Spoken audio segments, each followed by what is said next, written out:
It's no November, and I've been wanting to talk to my girlies who've been struggling with self-esteem lately. If you've been feeling off, sometimes confidence starts with what you stop saying yes to. Let's talk about it. Number one, say no to overconsumption of content, comparison, and opinions. You may be like, oh, you're making a video, like, that's content. But I'm talking about content that can drain you, not fuel you.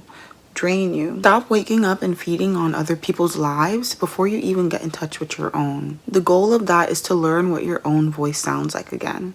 So a practical tip that can help you in that aspect is to wake up, not immediately go on your phone and scroll and see what other people are doing, but to pause, reflect, and think about what you need to do. Plan out your day. That helps. Number two, this is a tough one for all my sarcastic ladies out there, because I also can be that person. But you have to stop talking negatively about yourself, even as a joke. You have to say no to it. Cut it off. You can't build confidence with words that tear you down. It's literally impossible. For example, instead of saying, I look so bad today, flip the narrative.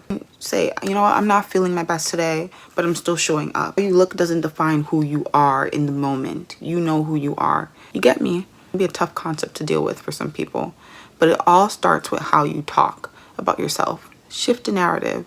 Instead of saying, I look so bad today, say, you know, I'm feeling off today, but I'm still here. Acknowledge it and move forward, because you're allowed to. The goal here is to rewire your self-talk into something gentle but honest. We don't need to lie to ourselves. You know, if you're not looking the best, then you know you could be looking better. Hey, you're not looking the best, then you know you could be looking better. That's just an example. You're human. You're allowed to have an off day. One more thing I'm going to talk about is saying no to neglecting yourself. This is also something I'm working on. LOL. The little things that matter. You know, your skincare, cleaning your clothes, you're doing your laundry, taking care of your health, walking, reading, doing your homework. When you say you will, start showing yourself that you're worth time and care, and that you're someone that can keep your word to yourself. That's what matters. That's how you build self-trust. Show yourself that you're worth it, you know, because you are. I can make a longer video on this. Guys, maybe I'll start a YouTube channel. I don't know. Back on topic.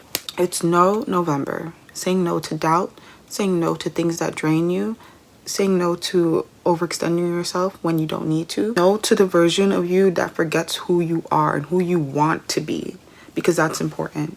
You need to show up for your future self, because she's there waiting for you. The woman you're becoming is watching how you treat yourself now, and that's important. I hope this helped.